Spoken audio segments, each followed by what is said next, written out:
안녕하세요. 안녕하세요. 비자 인 코리아 장행닷컴 행여사 사무소의 장만익 행여사입니다. 새해 2024년 갑진년 새해가 밝았습니다. 올해 청룡의 해입니다. 저도 용띠이기 때문에 올해 굉장히 좋은 일이 일어났으면 좋겠는데요. 제 강의를 들으시는 모든 분들 올 2024년 한 해 건강하시고 원하시는 모든 일들 다 이루어지시기를 기원하겠습니다. 제4차 외국인 정책 기본 계획이 28일 날에 확정돼서 공고가 됐습니다. 그래서 제가 합격의 법학원에 지금 강의를 하고 있는데 요거 관련해서는 제가 수강생분들에게는 설명을 1시간에 걸쳐서 설명을 해드렸었는데 저 유튜브 강의를 들으시는 우리 많은 분들, 행사님들 그리고 근로자들, 우리 동포분들이 또 앞으로 대한민국의 외국인 정책이 어떤 식으로 갈 것인가 아는 것이 굉장히 좀 중요하다고 생각이 들어서 오늘은 많은 시간을 할애해서 제4차 외국인 정책 기본 계획을 설명해 드릴 예정입니다.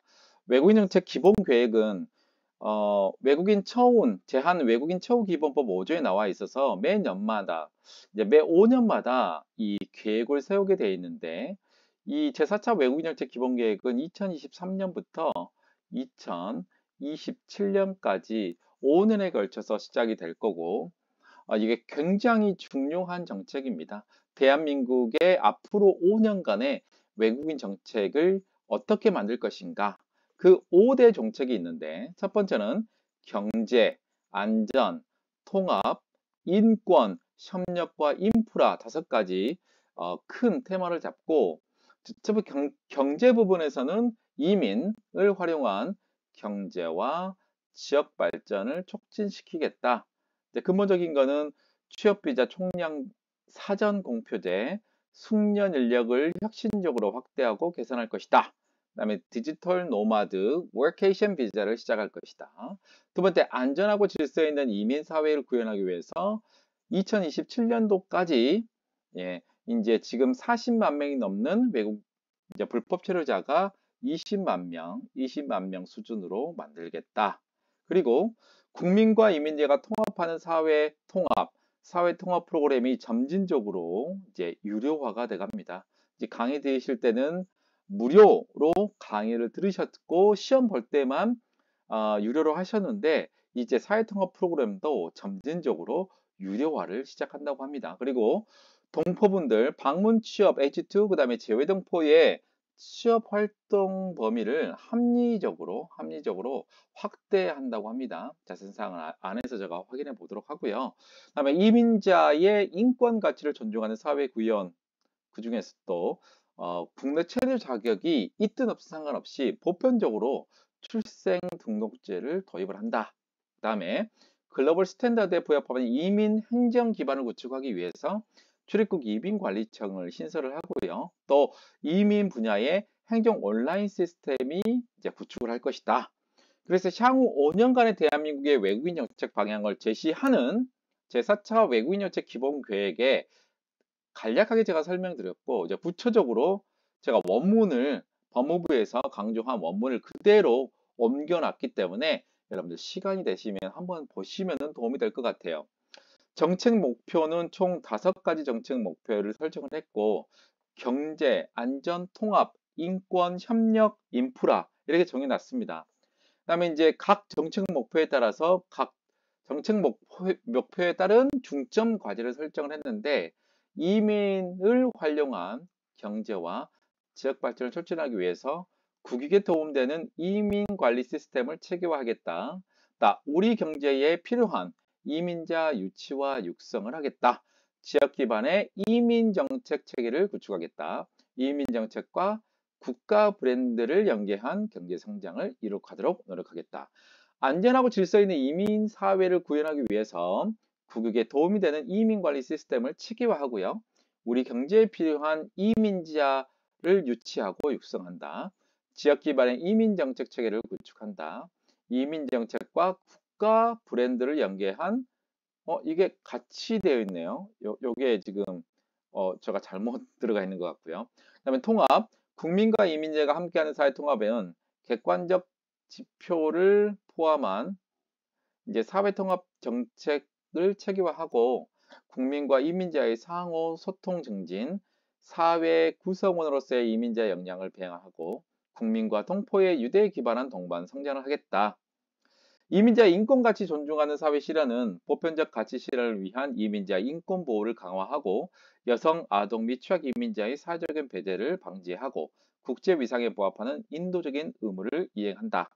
글로벌 스탠다드에 부합하는 이민 행정 기반을 구축하기 위해서 국가 100년 대결의 수립을 위한 이민 정책 추진 체계를 구축하고 이민 행정 전문성 및 연구 기반을 확충, 기술 혁신에 기반한 이민 행정을 고도화하겠다라고 했습니다. 그 자세한 그 5가지 정책 목표에 대해서 구체적인 사항을 한번 확인해 보도록 하겠습니다. 첫 번째로 이민을 활용한 경제와 지역 발전 촉진을 위해서 첫 번째로 총 4가지 정도 되는데요. 제가 앞에부터 설명을 좀 해드릴게요.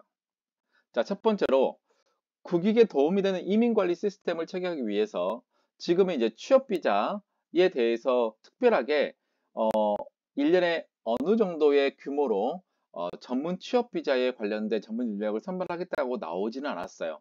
특히 E9 비자 같은 비숙련 인력 같은 경우에는 미리 공표를 하지만 그 이외의 취업비자에 관련돼서는 나와 있지 않았거든요. 그래서 취업비자가 총량 1년에 몇 명을 뽑겠다라고 미리 공표하는 그런 제도를 도입하게 됩니다. 또 외국인 행정 정보를 종합적으로 확인할 수 있는 종합 플랫폼을 이제 구축을 하고 또 범정부 외국인 기본 인적 정보를 표준화로 추진을 할 예정입니다. 이제 유학생 같은 경우는 졸업 후에 인력 부족 산업에 취업하고 정주할 수 있도록 국내 유학 인재, 비자 연계 트랙, 유학, 구직, 그리고 취업 이 세븐 정도 되겠죠. 그리고 거주 비자로의 이런 시스템을 구축하겠다. 두 번째로 우리 경제에 필요한 이민자 유치와 육성을 위해서 우수 인재에 관련돼서 영주와 귀화에 대한 패스트 트랙을 더욱더 활성화하겠다. 지금 진행하고 있거든요. 네, 이 부분을 조금 더 활성화하겠다. 그다음에 우수 해외 외국인 연구자를 유치하고 자, 올해 35,000명을 뽑았던 작년이죠. 숙련 기능 인력을 획기적으로 더 확대할 예정입니다. 그래서 제가 알기로는 1월 중에 이제 지침이 나오는 걸로 알고 있거든요. 그래서 K포인트 274가 올해도 많이 확대되고 개선되겠다. 그다음에 이제 가사, 그다음에 요양보호 등의 돌봄 분야 외국 인력을 도입한다. 특히 가사 도우미 같은 경우는 지금 이제 진행 중에 있는데 작년 말에 이제 구체적으로 도입을 하겠다고 했었는데 실제로 도입은 아직 안 됐고요. 지금 조율 중인 걸로 알고 있고 요양보호사 같은 경우에도 이제 조금 더 국내 유학생들 있잖아요. 보건 쪽에 담당하는 유학생들이 그 요양보호 자격으로 일을 할 수 있게끔 이제 준비를 하겠다. 그리고 이제 음식점의 주방 보조원, 임업, 광업 등의 인력난이 심화하고 있는 업종에 비전문 취업 외국인 이날 비자 근로자가 단순 업무 분야의 취업을 확대하겠다. 그리고 창업 이민 종합 지원 프로그램 오아시스 있거든요. 오아시스를 통해서 해외 죄송합니다. 해외 스타트업 개발 인재를 육성하고 인바운드 창업과 취업을 지원할 때 인바운드는 국내라고 보시면 되고요. 아웃바운드는 해외인데 국내로 이렇게 취업이나 창업할 수 있는 이제 기반을 만들겠다 이렇게 보시면 될 것 같습니다. 네, 그 다음에 이제 세 번째로 설명드릴 것이 지역 기반, 지역을 기반으로 하는 이민 체계를 구축하겠다. 그래서 인구 감소로 인한 지역 소멸을 대응하기 위해서 지역 특화형 거주 비자인 F2R을 올해부터 정규 사업화로 시작합니다. 올해 작년까지는 이제 지역 특화형 거주 비자인 F2R, F4R 같은 경우에는 시범 사업이었는데 정규 사업으로 진행되고 이제 농어촌의 인력을 해소하기 위해서 공공형 계좌 근로를 확대하게 됩니다. 또 지자체의 맞춤형 외국인 행정 데이터 분석을 제공하고요. 네 번째로 이민 정책과 국가 브랜드를 연결한 경제 성장을 위해서 이제 전자 여행 허가제 KETA 했잖아요. 네, 요거에 대해서 이제 개선을 하고 단체 전자 비자를 일반 관광객까지 이제 확대하겠다. 그리고 이제 해외 근무자들이 국내에서 관광을 즐기면서 체류할 수 있는 워케이션 비자를 이제 신설을 합니다. 이 워케이션 비자는 이제 그 현지 나라의 소득이 GNI 2배 이상 있어야 되고 맥스 처음에 1년을 받는데 연장은 최장 2년까지 가능합니다. 그렇지만 중요한 거는 외국인 등록증을 받을 수가 있지만 워케이션 비자는 실제로 국내에서 일하는 비자라든가 해외에서 파견되는 비자가 아니기 때문에 의료보험 혜택은 받지 않습니다. 그래서 개인이 별도로 이제 의료보험을 가입을 해야 되고 이 의료보험이 1억 원 이상 해외 개인 의료보험을 가입해야 합니다. 이건 필수이기 때문에 이 부분들 때문에 이제 어떤 분은 그랬거든요. 의료보험 혜택 받을 수 있나요? 근데 이번에 발표된 정책으로는 의료보험 혜택은 받지를 못하고 본인이 1억 원 한도의 의료보험을 가입을 해야 합니다. 자, 이제 두 번째 큰 정책 목표를 보면 이제 안전하고 질서 있는 이민사회 구현을 위해서 이민 질서 위반에 대해서 대응 체계를 확립하기 위해서 불법 체류자를 지금 5개년 계획을 잡아서 20만 명 수준으로 낮추려고 생각하고 있고요. 그래서 단계별로 불법 체류 대응 체계를 구축하고 또 민생 침해 분야라든가 그다음에 대포차 운행, 불법 자가용 택시 영업 등 국민 안전을 위협하는 체류 외국인 범죄에 대해서 합동 단속을 강화한다고 합니다. 그리고 또 외국인 고용중에 관련돼서 그 사업장에 대한 출입하고 조사를 할 수 있도록 이런 법적인 이제 제도적인 마련을 하겠다. 사회 질서와 조화되는 체류 환경 조성을 위해서 이제 외국인이 세금 체납을 방지하는 시스템을 도입을 하고요. 또 외국인 건강보험의 피부양자 자격 요건을 굉장히 강화를 할 예정입니다. 또 외국인의 부동산 투기가 좀 심해졌잖아요. 그래서 부동산 투기에 대한 전반적인 조사를 진행하겠다. 국민이 신뢰하는 안전한 국경 관리를 위해서는 전자 입국 신고서를 도입을 하고 안전위의 외국인의 입국 규제를 강화하겠다. 그리고 또한 항만 및 국경 관리를 선진화하겠다. 이렇게 이제 계획을 이제 잡고 있습니다. 자, 그리고 이제 세 번째 정책 목표를 가게 되면 국민과 이민자가 함께하는 사회 통합을 이루어야 되잖아요. 그래서 객관적 지표를 활용해서 사회 통합 정책 체계화를 위해서 사회 통합 정책의 중장기적인 효과성을 좀 측정을 하고 이민자 사회 통합 지수를 활용을 해서 지자체 정책 컨설팅을 하겠다. 그리고 이제 사회 통합 프로그램도 갈수록 유료화가 될 겁니다. 그래서 사회 통합 프로그램을 체류 자격별 교육 단계별로 점진적으로 유료화하겠다. 결국은 5단계, 4단계부터 내려오겠죠. 계절 근로자라든가 재정착 난민 등의 조기 정근 프로그램을 이제 확대를 하겠다. 두 번째로 국민과 이민자의 상호 이해 소통 증진을 위해서 상호 문화 이해 교육을 강화하겠다. 다음에 이민자가 사회 참여를 조금 더 활성화하는 그런 부분들을 강조 좀 하고 있는데 이제 이민자들도 지역 사회의 일원이기 때문에 자원봉사 활동도 할 수 있고 재능기부 활동도 할 수 있잖아요. 그런 부분들 사회 참여를 활성화할 수 있게끔 정책을 만들겠다. 그리고 이제 대국민 특별 강연이라든가 문화 다양성 콘텐츠를 추천, 전시 등을 통해서 문화 포용성을 제고하기 위한 문화 다양성 주간을 또 운영을 한다고 합니다. 이제 세 번째로 제가 이제 볼 것이 사회 구성원으로서의 이민자의 역량을 배양하기 위해서 이민자의 직업 훈련을 조금 더 강화하겠다. 결혼 이민자의 정착 지원을 강화하겠다. 그리고 외국 인력 상담센터를 통해서 E9 비자 근로자에 관련돼서 이제 상담 서비스를 제공하는 것을 강화하겠다.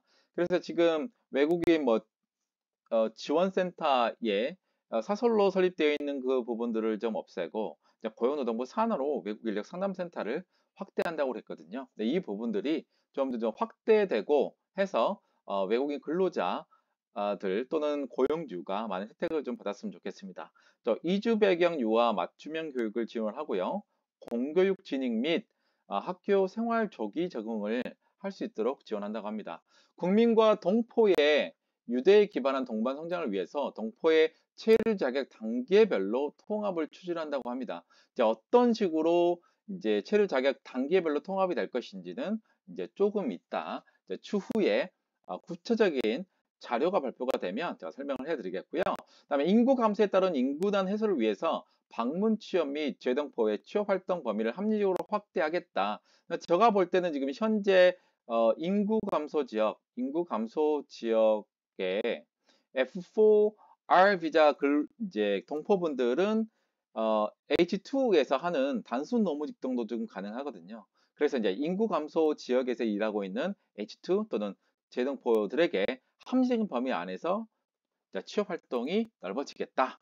그래서 이제 동포 체류 지원 센터를 좀 더 확대하고요. 그다음에 재동포 대상으로 통합형 국내 체류 안내를 좀 강화하겠다. 그리고 이제 4세대 동포의 한국어 학습을 조금 더 유도를 하겠다. 이런 식으로 이제 좀 정책을 진행할 예정입니다.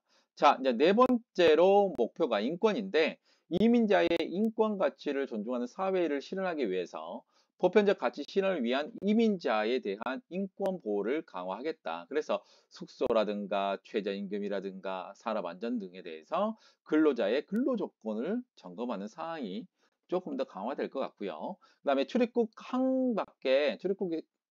이제 항 밖에서 이제 뭐 공항 단지에 출국 대기소를 이제 추진을 신설하겠다. 이런 문제가 좀 있었잖아요. 그래서 이제 어, 이 출국 대기소를 마련해서 이제 한국에 입국을 못하는 이제 외국인들이 이제 출국 대기소에서 대기하고 그 이후에 비행기편으로 본국에 갈 수 있는 시스템을 만들겠다. 외국인 보호 시설을 좀 더 개선하고 또 보호 기간의 상한을 설정하고 또 이의 신청 등 이런 적법 절차 준수를 위한 법령을 정비하겠다. 두 번째로 여성 아동 등 취약 이민자의 사회적인 배제를 방지하기 위해서 체류 자격과 무관하게 외국인이 출생하게 되면 출생 이제 등록을 반드시 하게끔 필수로 의무적으로 이제 만들겠다. 이렇게 발표하고 있고요. 또 폭력 피해의 이주 여성에 대한 보호와 지원을 강화하고 인신매매 피해자나 식별 지표를 활용을 강화하겠다. 이렇게 이제 계획을 세우고 있습니다. 자, 외국인의 인권 가치를 존중하는 사업의 이제 세 번째로 보면 국제 위상에 부합하는 인도적인 의무를 위해서 난민 인정 심사의 공정성과 전문성을 강화하겠다. 그리고 난민 신청자의 절차적인 권리 보장을 강화하겠다. 그리고 난민에 대한 처우를 조금 더 개편하겠다. 그러니까 인도적인 체류자의 체류 자격을 개편하고 멘토링 시스템이라든가 그래서 이제 난민에 대한 처우 자체를 조금 더 개선하겠다. 또 난민 보호 방식을 좀 다각화, 다변화 좀 하겠다. 그리고 UN 집행이사국, 글로벌 난민 포럼, 재정착 난민에 관한 3자 간의 연례 회의 등 난민 관련해서 국제 협력 체계에 좀 참여하겠다. 이렇게 지금 계획을 세우고 있습니다. 자, 그리고 이제 다섯 번째로 글로벌 스탠다드에 부합하는 이민 행정 기반을 구축할 거 이제 행정사님들은 이걸 좀 보셔야 되는데 이제 출입국 이민 관리청이 신설한다는 건 얘기를 했었잖아요. 그래서 이제 출입국 이민 관리청이 신설이 돼서 이제 컨트롤 타워 역할을 할 거고요. 지금 제한 외국인 처우 기본법이 이제 이민 정책 기본법으로 좀 전면 개편을 해서 컨트롤 타워 기능을 수행하기 위한 법제적으로 정비를 하겠다. 그래서 제한 외국인 처우 기본법이 아마 이제 이민정책 기본법으로 전면 개편될 가능성이 있다. 다음에 여기 이제 이민환경 전문성 및 연구 기반 확충을 위해서 사회 통합 전문 인력, 다문화 사회 전문가 2급을 제가 가지고 있는데 그분들에 대한 역량을 강화하겠다. 그리고 지역 이민 정책 연구 네트워크를 구축하겠다. 그리고 이민 정책 연구원의 기능을 강화하겠다. 이렇게 했고요. 그다음에 이제 중요한 것들이 이제 몇 가지가 나오는데 기술적 혁신에 기반한 이민행정을 고도화하기 위해서 이민행정 온라인 민원 시스템을 구축하겠다. 온라인으로 기반하는 이게 지금 가장 대표적인 게 K포인트 274를 통해서 온라인으로 이제 체류 자격 변경 신청하는 그 부분들이 E7 특정활동 비자 쪽에 좀 넘어가 있잖아요. 그래서 이제 이민행정 온라인 시스템을 더욱더 다른 쪽에 다 이제 구축을 해서 이제 온라인으로 시스템을 만들 수 있는 조금 더 확대할 수 있는 부분이 있다. 그리고 외국인 등록증이 진위 확인 서비스를 좀 시행하겠다. 그리고 이제 모바일로도 외국인 등록증을 지금 이미 출입국에 비자 변경 신청하러 갔는데 비자가 얼마까지 나와 있는지 본인이 외국인 등록증이 없잖아요. 그래서 이제 모바일로도 외국인 등록증을 발급해서 이제 활용할 수 있게끔 좀 만들어 주겠다. 국제사회와 공동 발전을 위한 이민 협력 강화를 위해서 뭐 여러 가지 정책들을 준비하겠다. 자, 제4차 외국정책 기본 계획이 이제 확정이 됐고 2023년도부터 2027년도까지 이제 5년 동안 실시될 계획입니다. 네, 그중에서 많은 정책들이 이제 예정이 되어 있지만 가장 중요한 건 저출산 고령화, 인구 감소 지역에 대한 획기적인 인력이 유입이 돼야 된다. 그런 쪽으로 이제 포커싱을 맞추면 될 것 같습니다. 자, 지금 이제 9,400명이 돼서 이제 올해 지금 1월 달이 넘었잖아요. 그래서 영주 자격에 관련된 그 강의는 조금 힘들겠지만 이제 앞으로도 1만 명 될 수 있도록 조금 더 깊이 있는 강의를 해드리도록 하겠습니다. 지금 출입국 이민 강의가 12월 30일과 31일 지금 지난달에 했고요. 그 다음에 1월 6일 이번 주 토요일하고 일요일까지 해서 총 24시간 강의를 하고 있는데 이게 이제 교재예요. 예제 교재고 좀 이쁘게 표지를 만들어 주셨더라고요. 출입국 이민행정 실무 강의로 해서 이제 이 교재로 강의를 하고 있고요. 또 실강의 들으시는 분들에게는 정말 별도로 제가 많은 좀 혜택을 좀 드리고 있는데 동영상 강의라도 지금 이제 실무 쪽이나 이민행정 쪽에 조금 더 관심을 가지시는 분들 좀 들으시면 굉장히 큰 도움이 될 것 같습니다. 자, 오늘은 제4차 외국인 정책 기본 계획에 관련돼서 이제 앞쪽으로 좀 가볼게요. 관련해서 제가 좀 많은 부분들을 설명을 해드렸습니다. 그래서 이제 제4차 외국인 정책 기본 계획을 이제 추진하는 이런 정부 부처가 이제 기본적으로 이제 앞으로 많은 것들을 추진할 예정인데 제가 여기서 강의하고 키워드로 잡혀들었던 이 부분들을 보시면 앞으로의 5년간에 많은 정책적 변화가 있을 것이다. 가장 큰 키워드는 저출산, 고령화가 가장 이제 큰 키워드 그리고 지역 소멸 이런 부분들이 가장 큰 키워드가 될 것이다. 이런 키워드를 가지고 많은 정책들이 시행될 예정이니까 시행되면 제가 또 그때그때 필요에 따라서 강의를 해드리도록 하겠습니다. 올해 2024년부터는 제가 강의를 최소한, 이건 어쩔 수가 없고요. 최소한 10분 이내로 이제 강의를 해드리려고 합니다. 제가 강의를 하다 보면 기본적으로 20분에서 30분 정도 되는데 너무나 길어요. 저도 힘들고 그래서 10분 이내로 이제 임팩트 있게 강의하는 방식으로 제가 좀 진행을 하도록 하겠습니다. 올해 갑진년 2024년도 청룡의 해 많은 복 받으시고 항상 건강하시길 기원합니다. 이상 비상크레이장인.com 행사사무소의 장만익 행정사였습니다. 감사합니다.